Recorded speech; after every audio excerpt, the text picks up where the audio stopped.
फरत अली खान जी, आपसे जानना चाहूंगे, जिस तरीके से बयान सामने आ रहा है, बहुत सारे लोग ऐसे भी हैं जो इस बयान के समर्थन में भी उतर आए हैं। बहुत सारे कायदे कानून होते हैं और हर कायदे कानून को आज के वक्त में हर कोई नहीं मान पा रहा है, तो क्या इसका मतलब ये बहुत बड़ा गुनाह हो जाता है? क्या इसका मतलब अपने नाम के सामने से मोहम्मद हटा लेना चाहिए? जिस तरीके से बयान ये सामने आ रहे हैं, क्या धर्म देश से बड़ा है क्या?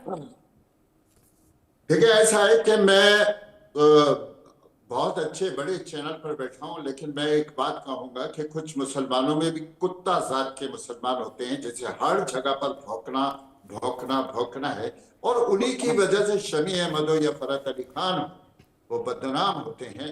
हम मानते हैं कि एक खिलाड़ी कितनी मेहनत करके, कितनी जद्दोजहद करके, अपनी रातें खराब करके इस चोटी और बुलंदी को पहुंचता है। शमी, देश का हर हिंदुस्तानी और खासतौर से हर मुसलमान आपके साथ खड़ा है। आपके लिए सैकड़ों और लाखों करोड़ों दुआएं हैं, और दुआएं सिर्फ आपके लिए नहीं है, बल्कि आप जिस देश से खेल रहे हैं, मेरे भारत देश के लिए, कि वो चैंपियंस ट्रॉफी जीते, और जीत कर जब आएंगे तो हम अल्लाह से दुआ करेंगे कि अल्लाह आपको उसका अजर और सवाब दे कि आपने मुसलमानों का, आपने इस्लाम का, आपने हिंदुस्तान का नाम रोशन किया है। मैं आपके जज्बे को सलाम करता हूं, और ये जो लोग ट्रोल कर रहे हैं ना, ये समझ जाएं कि अगर इनके ऊपर इन्होंने अपनी माफी नहीं मांगी और ट्रोल करना बंद नहीं किया, तो इनके खिलाफ कानूनी कार्रवाई मैं करूंगा, यहाँ रामपुर उत्तर प्रदेश से।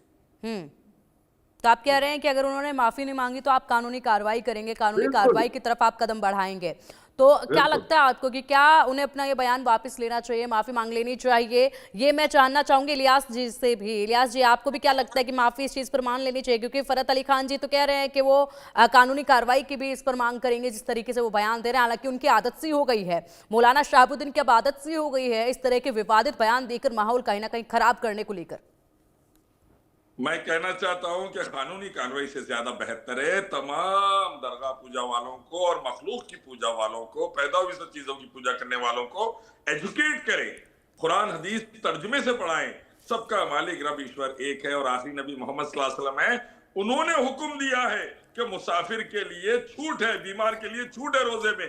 तो दीवाने बाता कर कर देश में आग ना लगाएं, देश को शांति उन्नति की तरफ लेके जाएं, रब की इबादत और नबी मोहम्मद सल्लल्लाहु अलैहि वसल्लम की इताअत के जरिए, इस्लाम के जरिए, और वेदा गीता उपनिषद का भी धार्मिक एक अच्छा सा लेसन हो। सबका मालिक एक है वाला उन्नति रहे, और विराट कोहली और शमी का सपोर्ट जारी रहे, टीम का सपोर्ट जारी रहे।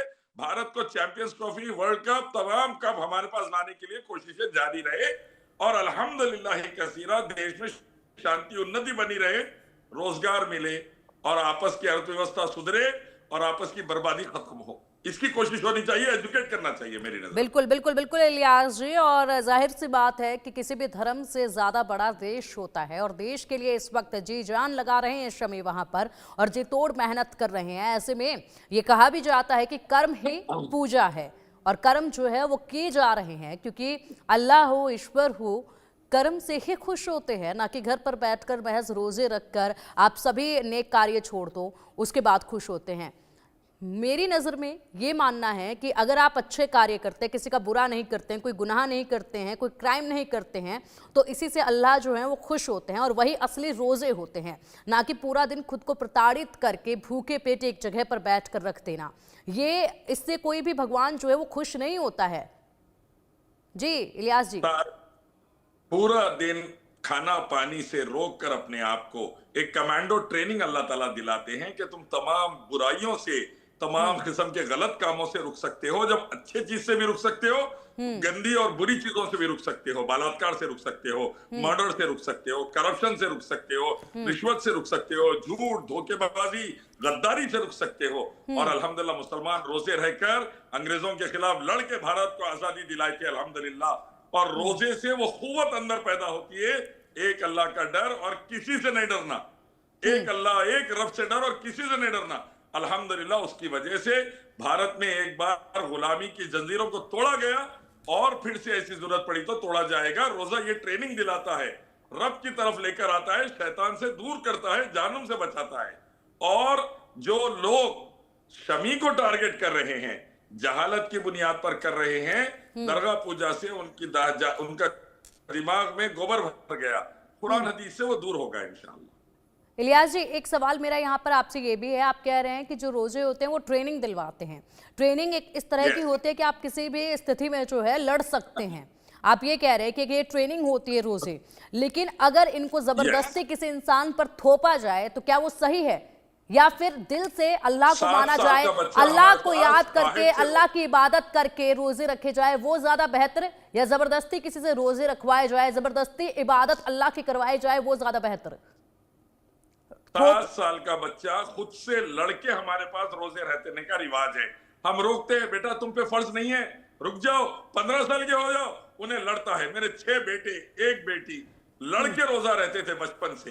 तो हमारे पास जबरदस्ती बच्चों पे बड़ों पे नहीं थोपा गया। अल्लाह ने 5 अरकान दिए हैं, मानो तौहीद, अल्लाह एक है, नमाज 5 वक्त की, रोजा साल में 30 दिन, ज़कात, माल है तो खर्च करो, नहीं है तो मसला नहीं, हज, माल है तो हज करो, नहीं तो नहीं। अल्लाह ने ये 5 चीजें दिए हैं कैपेसिटी के हिसाब से। जिसका ने कैपेसिटी है वो करेगा, जिसका ने कैपेसिटी नहीं है लेट के नमाज पढ़ेगा, बीमार है तो रोजा छोड़ देगा। अल्लाह ने खुद इजाजत दी है। जबरदस्ती हलक में ठोसना किसके भी नहीं है हमारे पास। जाके जंगलों में रह जाना, कपड़े उतार के फिरना और सदा पूरी फैमिली को छोड़ के चले जाना, सदा खाना पानी छोड़ देना, लाशों को खा के रहना, ये सब चीजें हमारे पास इस्लाम में नहीं है। अल्लाह ने इजाजत दी है और अल्लाह ने हुक्म दिया है, ये चीजें करो, फायदे में रहोगे, इससे बचो, नुकसान है, इसमें मत जाओ। ये चीजों की वजह से रोजा रहते हैं और शौक से रहते हैं, ठीक है, अपनी मर्जी से रहते हैं। ठीक है। फरत अल्लाह अली को खान राजी जी, करने के फरत अली खान जी, एक आखिरी सवाल आपसे। फरत अली खान जी, जिस तरीके से यहाँ पर इलियास जी ने बताया है कि सिर्फ बीमार इंसान को कुछ ऐसी पाबंदियां इंसान पर होती हैं, उसकी वजह से छूट मिल जाती है, लेकिन आप कह रहे हैं कि श्रमिक को वापस आकर रोजे रखने चाहिए, ऐसा क्यों? देखिए, ऐसा है कि शमी एक मुसलमान है और लाजमी सी बात है कि जहाँ वो भारतीय खिलाड़ी है वहाँ मुसलमान भी है। मैंने जो बात कही ये इस्लाम की बात कही कि अगर रोजा हमारा छूट जाते हैं और अपने देश के लिए, अपने खेल के लिए या किसी के लिए, तो ऐसा इस्लामिक नियम है एक। लेकिन जहाँ शमी की बात आती है, शमी आप हमारे इस टीवी चैनल के माध्यम से समझें कि अल्लाह आपसे राजी है, हिंदुस्तान का हर समाज, हर नागरिक आपसे राजी है, और आप अल्लाह के लिए, अपने देश के लिए अच्छा खेलें, चाहे रोजा रखें या रोजा नहीं रखें, लेकिन जीत के आए, देश का तिरंगा और देश की शान ऊपर करें। बिल्कुल बिल्कुल फरत अली खान जी, बिल्कुल बिल्कुल। और यही संदेश जो है वो पूरे देश को जाना चाहिए कि सबसे पहले देश है और देश के लिए ही प्यार है, देश ही असली धर्म है सभी के लिए, ना कि कोई भी धर्म देश से बड़ा है। इसलिए देश के लिए सबसे पहले खुद को समर्पित करना है, उसके बाद अपने गुरु के, अपने भगवान की, अपनी देवता की इबादत करनी है। बहुत शुक्रिया आपका इंडिया न्यूज़ के साथ जुड़ने के लिए, इस चर्चा में शामिल होने के लिए।